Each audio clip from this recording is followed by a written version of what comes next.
प्यारे बच्चों, एनसीईआरटी कक्षा 8वीं वसंत सेना भाग 3 पाठ 4 दीवानों की हस्ती, लेखक भगवती चरण वर्मा। पाठ के सह प्रसंग व्याख्यापन देखेंगे। तो पहला देखो, पहला जो अपना पद्यांश है, हम दीवानों की क्या हस्ती है, आज यहाँ कल वहाँ चले, मस्ती का आलम साथ चला, हम धूल उड़ाते यहाँ चले। सबसे पहले हम इसका प्रसंग लिखेंगे। प्रसंग क्या आएगा? यह कवितांश हिंदी की पाठ्य पुस्तक वसंत भाग 3 में संकलित दीवानों की हस्ती नामक कविता से लिया गया है। इस कविता के रचयिता श्री भगवती चरण वर्मा हैं। इस कविता में बताया गया है कि देश पे मर मिटने वाले वीर मस्त मौला होते हैं। वे जहाँ भी जाते हैं अपने साथ खुशियाँ उत्साह आदि लेके जाते हैं। अब इसकी व्याख्या देखो। कवि कहता है हम दीवानों की क्या हस्ती है। कवि का कथन है कि देश पे मर मिटने वाले वीर सदा देश के लिए बलिदान देने के लिए तैयार रहते हैं। तो वो क्या कहते हैं? कवि कहता है कि हम तो आज़ादी के दीवाने हैं और इस देश की महानता के सामने हमारी क्या औकात है। आज यहाँ तो कल वहाँ चले, हम आज यहाँ हैं तो न जाने हम कल कहाँ चले जाएंगे। मस्ती का आलम साथ चला, किंतु जिस ओर भी हम जाते हैं अपने साथ खुशियों और उत्साह के आलम को साथ लेके जाते हैं। हम धूल उड़ाते यहाँ जहाँ चले। तो क्या कहता है कि हम जहाँ भी जाते हैं धूल उड़ाने से क्या भाव है कि मौज मस्ती और खुशी के आलम को हम साथ लेके चलते हैं। कहने का भाव है कि देश के मर मिटने वाले लोग दूसरों में भी उत्साह और जोश भर देते हैं। अब इसके अंदर अगर आप विशेष लिखना चाहते हो तो बेटा विशेष जोड़ना है। देश के दीवानों के गुण का उल्लेख किया गया है, खड़ी बोली का प्रयोग किया गया है और धूल उड़ाते चला मुहावरे का सार्थक प्रयोग किया गया है। ये तो आपका हो गया पहला बेटा। अब दूसरा देखो, आए बनकर उल्लास अभी, आंसू बनकर बह चले अभी, सब कहते ही रह गए, अरे तुम कैसे आए और कहाँ चले। इसके अंदर प्रसंग वही जो पहले था। ये काव्य पंक्तियाँ हिंदी की पाठ्य पुस्तक वसंत भाग 3 में संकलित दीवानों की हस्ती नामक कविता से ली गई हैं। इस कविता के कवि भगवती चरण वर्मा हैं। इन पंक्तियों में दीवानों के आने की खुशी छा जाने के कारण का वर्णन किया गया है। तो अब देखो पद्यांश को देखो। आए बनकर उल्लास अभी, कवि कहता है कि दीवानों के जीवन में उल्लास का भाव बना रहता है, आंसू बनकर बह चले कभी। और अभी जो आनंद व खुशी का भाव आया है वह आंसू बनकर बहता हुआ दिखाई देता है। सब कहते ही रह गए, अरे तुम कैसे आए कहाँ चले। कहने का भाव क्या है कि वे भावुक हो जाते हैं और मन उनका भावुक मन पल पल मुस्कुराने वाला और पल पल दुखी होने से रो उठता है। और लोग उनसे क्या पूछते हैं कि तुम कैसे आए थे और कहाँ जा रहे हो, किंतु उनके पास कोई उत्तर नहीं होता है। विशेष अगर इसका देखा जाए तो इसके अंदर वही सबसे पहला पॉइंट देश के दीवानों के जीवन का उल्लेख किया गया है। दूसरा भी वही रहेगा, खड़ी बोली का और सुंदर भाषा का प्रयोग किया है। तीसरा अगर जोड़ना चाहें अलग से तो वो होगा प्रश्नात्मक शैली का प्रयोग किया गया है।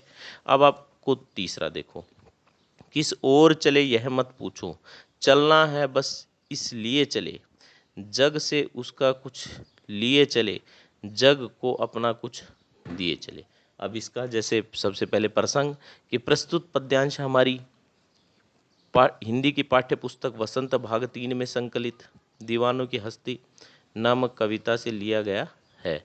इस कविता के कवि भगवती चरण वर्मा हैं। इन पंक्तियों में कवि ने स्वतंत्रता के दीवाने भारतीय वीरों के मस्ती भरे जीवन का वर्णन किया है।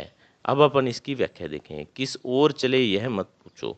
कवि ने बताया कि यह दीवाने किस दिशा की किस दिशा में और क्यों जा रहे हैं यह मत पूछिए। चलना है बस इसलिए चले। वे कहते हैं कि इन्हें तो सिर्फ आगे बढ़ना है और ये बढ़ते ही जा रहे हैं, इसलिए चलते ही जा रहे हैं। जग से उसका कुछ लिए चले, अर्थात इस संसार में कुछ आदतें, गुण, स्वभाव, सुख दुख आदि ले जा रहे हैं। जग को अपना कुछ दिए चले और इस संसार को अपनी इच्छा बातें देकर अपने मार्ग पर चलते जा रहे हैं, क्योंकि हमें तो आगे ही बढ़ते जाना है। अर्थात आप समझ ही गए होंगे कि जग को कुछ दे के चले हैं और कुछ जग का लेके चले। अब इसमें विशेष देखते हैं। कवि ने संसार से सीखने और सिखाने की बात का वर्णन किया है। इस संसार में बहुत कुछ सीखते हैं और बहुत कुछ सिखाते भी हैं। भाषा सरल और सहज का वर्णन किया गया है। तत्सम शब्दों का भी प्रयोग किया गया है। अगला देखेंगे।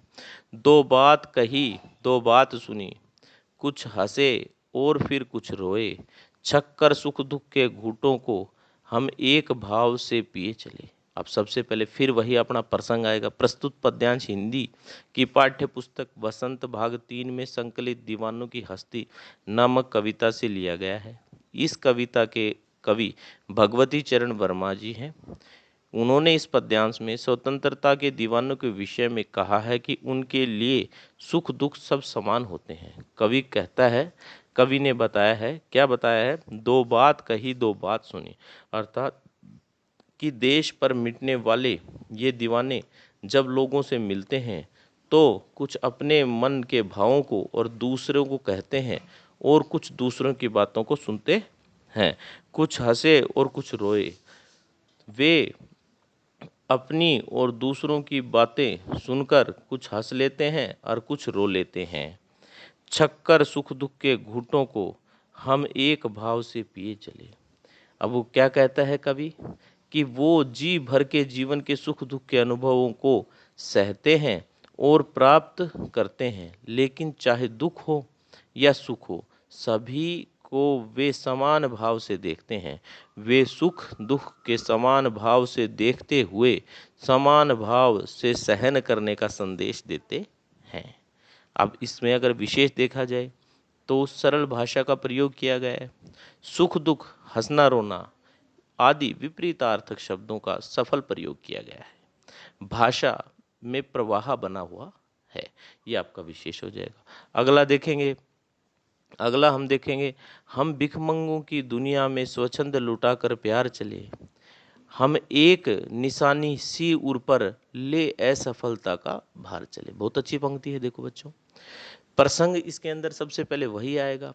ये काव्य पंक्तियां हिंदी की पाठ्य पुस्तक वसंत भाग 3 में संकलित दीवानों की हस्ती नामक कविता से उद्धृत है।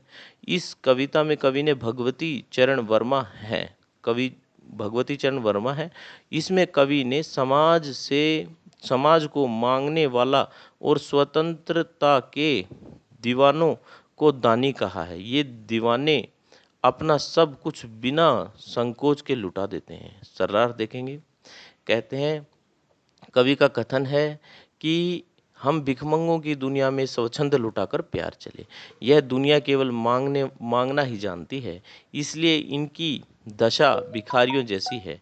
यह लेना जानती है, देना नहीं।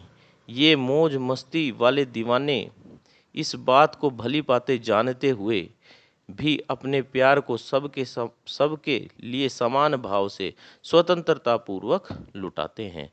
हम एक निशानी सी उर पर ले असफलता का भार चले। क्या कहता है कवि? बदले में कुछ भी न चाहकर अपने मार्ग पर आगे बढ़ते जाते हैं। वे अपने जैसा दुनिया को नहीं बना पाए। इस असफलता का बोझ अवश्य उनके मन में रह जाता है, फिर भी वे अपनी हार की चिंता किए बिना अपने मार्ग पर निरंतर आगे बढ़ते रहते हैं। कवि का यहाँ पे क्या तात्पर्य है? हार जीत, सफलता असफलता का बोझ अपने मन पर न रखना ही इनकी मस्त जीवन का काम है। या कार्य है या उद्देश्य है। विशेष दुनिया के स्वार्थीपन की ओर संकेत किया है। दूसरा अगर पॉइंट बनता है तो दीवानों को का सुख दुख के प्रति समभाव होने का उल्लेख किया है। सरल सहज एवं प्रवाह में भाषा का प्रयोग किया गया है। अगला देखो, अब अपना और पराया क्या, आबाद रहें रुकने वाले, हम स्वयं बंधे थे और स्वयं हम अपने बंधन को तोड़ चले। इसके अंदर जैसे कि आपको पता ही है प्रसंग आएगा। ये पंक्तियाँ हिंदी की पाठ्य पुस्तक वसंत भाग 3 में संकलित दीवानों की हस्ती नामक कविता से ली गई हैं। इस कविता के कवि श्री भगवती चरण वर्मा है। इन पंक्तियों में उन्होंने देश पर बलिदान होने वाले सच्चे वीरों की पहचान बताई है। क्या बताई है कवि ने जो कहा है, सरलार्थ के रूप में मैं आपको बताता हूँ। अब अपना और पराया क्या, आबाद रहें रुकने वाले। कवि कहता है कि सच्चे वीर किसी के साथ अपने पराये का भेद नहीं रखते हैं, उनकी दृष्टि में सब समान है। वे सदा यही चाहते हैं कि उनके बाद इस देश में रहने वाले सदा बसते रहें और प्रसन्न रहे। हम स्वयं बंधे थे और स्वयं हम अपने बंधन को तोड़ चले। उनका मत है कि हम अपनी इच्छा से ही देश में रहने वाले लोगों से रिश्ता नाता तोड़कर स्वयं बलिदान की ओर बढ़ते जा रहे हैं। बहुत अच्छी कविता थी। इसका विशेष अगर जो बनता है वो सबसे पहला तो पॉइंट बनेगा कि अपना पराया विपरीतार्थक शब्दों का सुंदर प्रयोग किया है, सरल भाषा का प्रयोग किया है और सच्चे वीर निस्वार्थ भाव से बलिदान करते हैं के बारे में बताया है। ये आपका हो गया लेसन नंबर 4। धन्यवाद।